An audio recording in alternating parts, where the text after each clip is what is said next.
Alright, yeah, my apologies. I wasn't prepared. I ran out of space, but I'm back. Okay, so as I was saying, 7th house, 1st house. Okay, so check this out.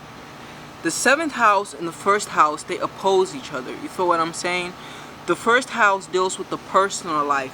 All things personal to you. You know, it is the me that I am. You feel me? So the 1st house is ruled by Aries, right? And you are in Aries, right? And the sign Aries is all about self-esteem, self-confidence, self-belief, self-conviction. You feel me? It's also a rebellious sign, but from the standpoint that Aries doesn't like being told what to do. Aries would rather do what it wants to do. And that's the essence of the 1st house. You feel me? The me, the I. Now, because your 7th house, my bad, because your 1st house ruler is ruling over your 1st house, my bad, because your 1st house ruler, Jupiter, is in the 7th house, the house of relationships. This goes on to produce this energy where in your personal life, it's like your personal life is very influenced by relationships. You feel what I'm saying? By relationships. And this can even be as simple as like all these business relationships that you have, I presume. But ultimately, yeah, like the 1st house being ruled by a planet that's in the 7th house produces this energy where it's like, even for you personally in your personal life to prosper, I guess we can say, and be where you want to be, you have to have like relationships. You feel me? So Libra rules the 7th house, and Libra is a sign of marriage. You feel me? And in the 1st decan of Libra, this is like the decan of policy. You feel me? And I like to bring this up because that's the relationships I'm specifically talking about, you know, because Libra deals with the personal relationships. So this can be business relationships, right? This is like your baby's father's relationship, you feel me? But ultimately just personal relationships.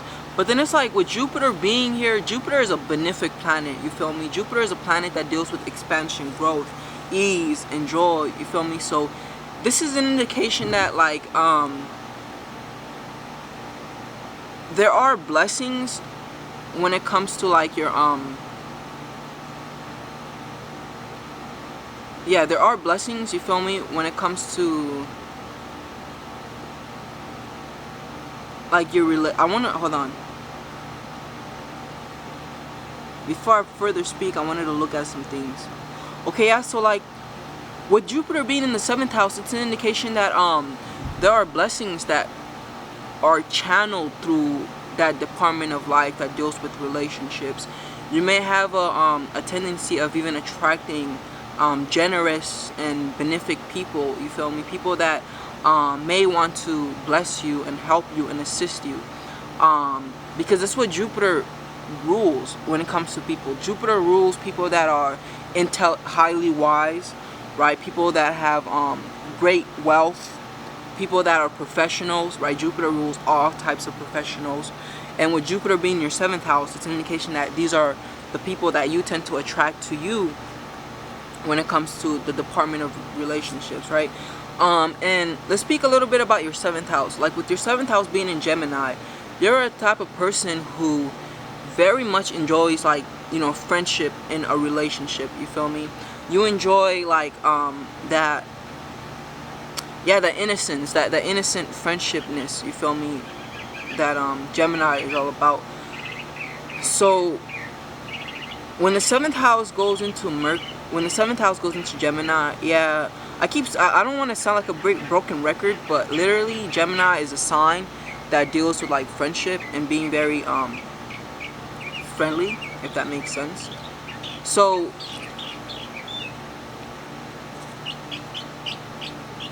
in relationships, you're a sort of person who enjoys people that are free-spirited like you feel what I'm saying?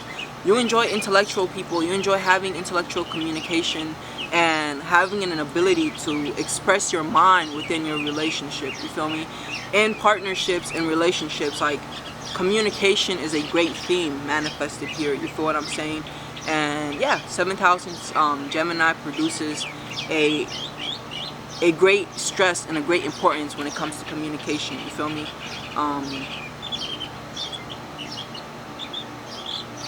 Yeah, okay, I'll leave it at that. And like Gemini, like 7th house in Gemini, you know, Gemini is also a sign that deals with business and commerce. You feel me? So it can even be that like a lot of your relationships are business orientated. You feel me? And so I'm telling you things I'm pretty sure you probably already know. And so astrology works greatly in two means, right? It's confirmation, because a lot of the times we naturally draw ourselves towards our astrological energies. You feel me? So yeah, I'm already telling you things you already know yourself, so just take it as confirmation, I guess. Okay, but yeah, let's move on, right? We talked about your ascendant, we talked about Sagittarius, and how that's the sign that deals with philosophy, higher knowledge, higher wisdom. You feel me? It's also like expansion, abundance, prosperity, wealth. A sign that's free-spirited and free-caring, because it's not afraid, you know, like Sagittariuses aren't afraid. They're risk takers, and they can get into gambling even, you know, or risk taking, you feel what I'm saying? But anyways, let's proceed and let's look at your next placement, which is going to be your sun. So your sun is in Aries in the 4th house. With your sun being in Aries in the 4th house, this vitalizes your self-perception and your self-awareness. It's like, I think I talked about this in the beginning, right? Aries is a sign that deals with the self, it deals with the ego, it deals with the me, the I, right? Aries' thought trend is the I am, right? I'm not sure if I already said this, because, yeah, you know, the video kind of cut short earlier, and I was saying all these things, but then I stopped recording. But yeah, so that's what Aries is all about. It's the ego, the me, the I, the will, yeah, it's the force, you feel me? It's also a very independent energy. And let's talk about independence, right? Because you have your sun in the 4th house. So you have your sun in Aries in the 4th house. Well, the 4th house is the house that deals with the domestic life, the family life, right? The home life. Now, Aries is ruled by Mars, and Mars is the planet of strife, right? Now, everything that comes with Mars has to come through struggle. You feel what I'm saying?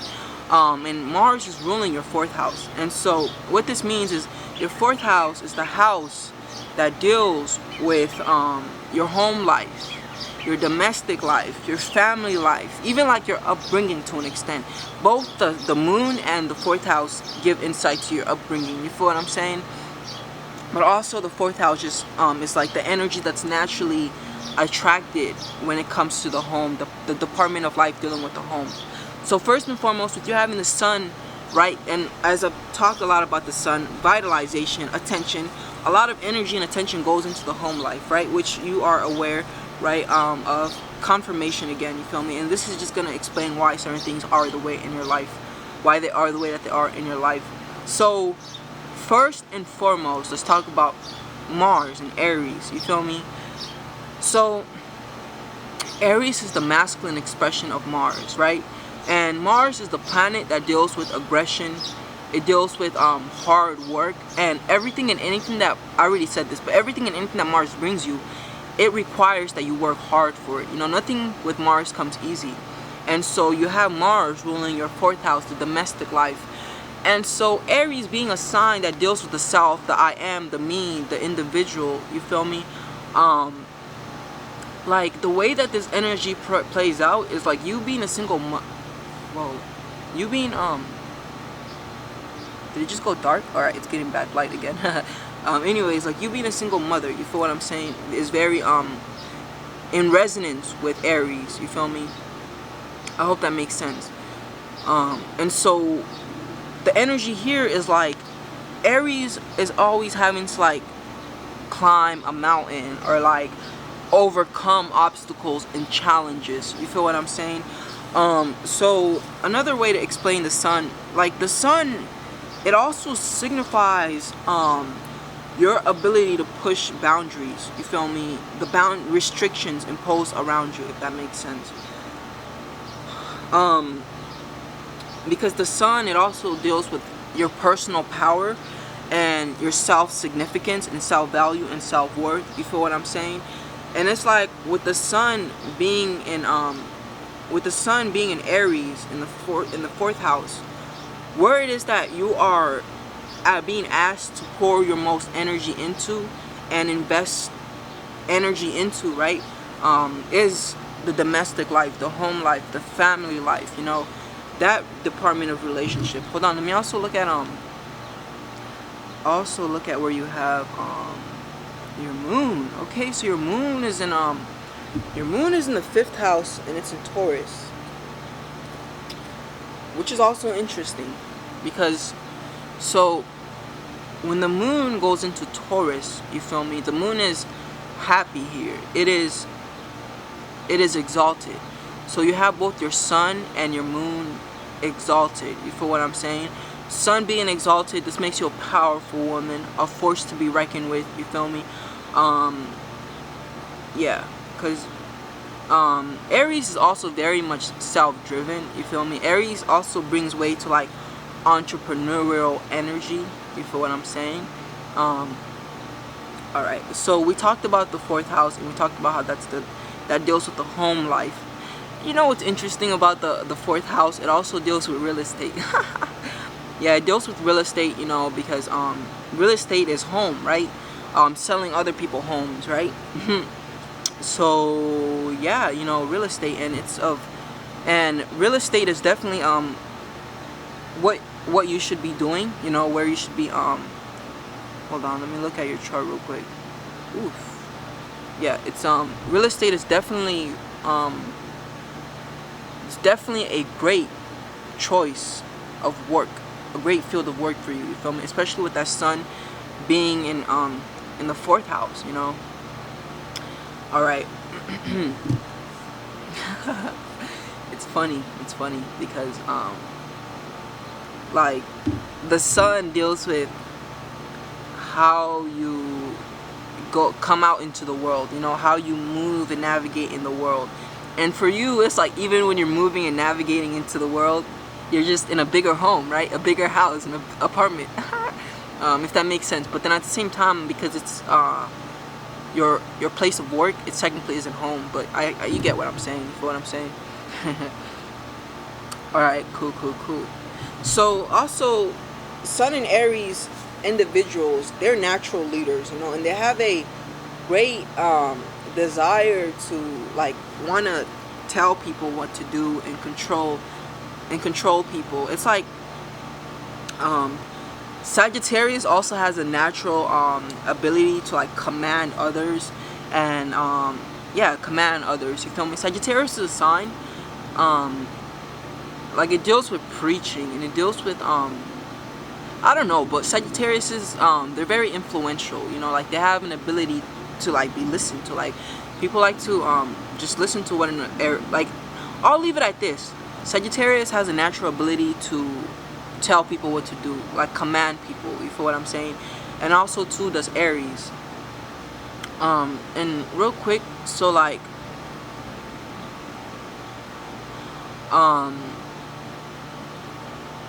so hold on, I'm trying to think of something that I'm forgetting right now. Aquarius, no, not Aquarius, Sagittarius.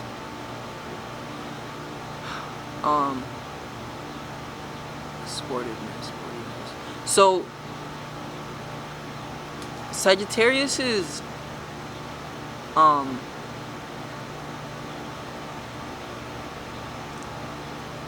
some reason it's not coming to me right now.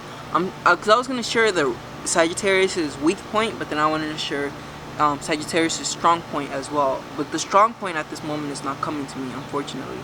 But Sagittarius's weekend is in their sportiveness. You know, they can be very sportive, and they can be very, very sportive, very competitive. You feel what I'm saying? And the things that they do. You know. And Sagittarius has a big presence about it, right? A huge presence. Like you may be probably a small person.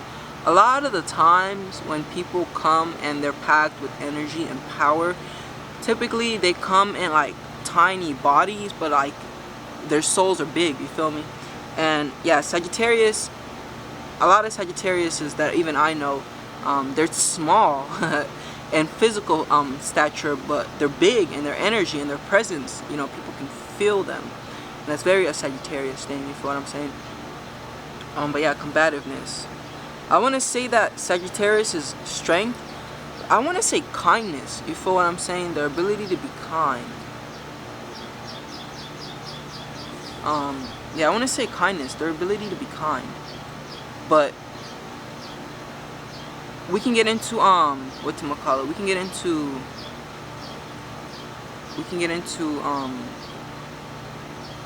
my apologies, sorry, I don't mean to.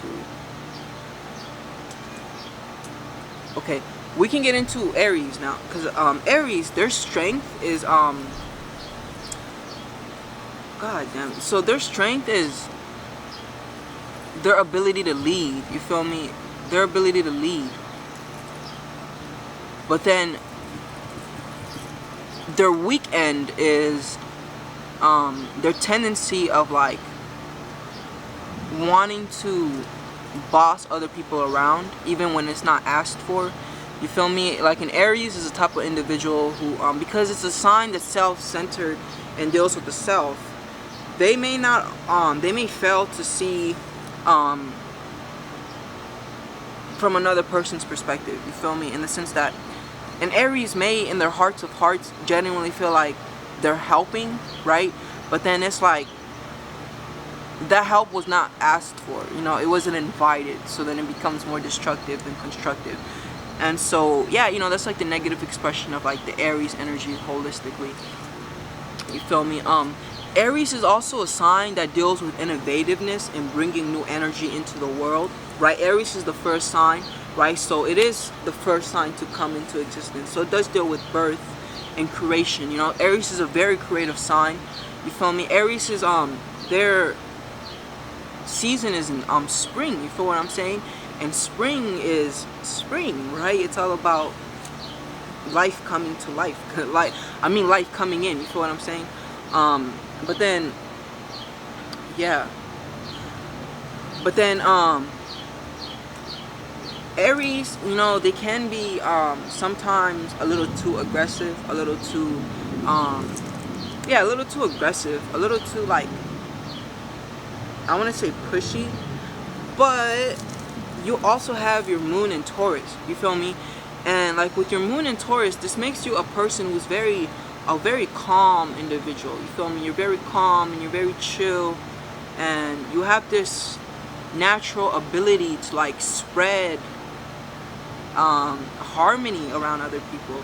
You know what's crazy? I was like yeah, I like having cool people in my group, right? And this was just all intuitive, like I was able to feel that you had energy. But now looking at your chart, you know, this is like a revelation, you feel what I'm saying? But yeah, so like the Taurus, the moon in Taurus is a very stable, grounded energy, you feel me? Very stable and very grounded.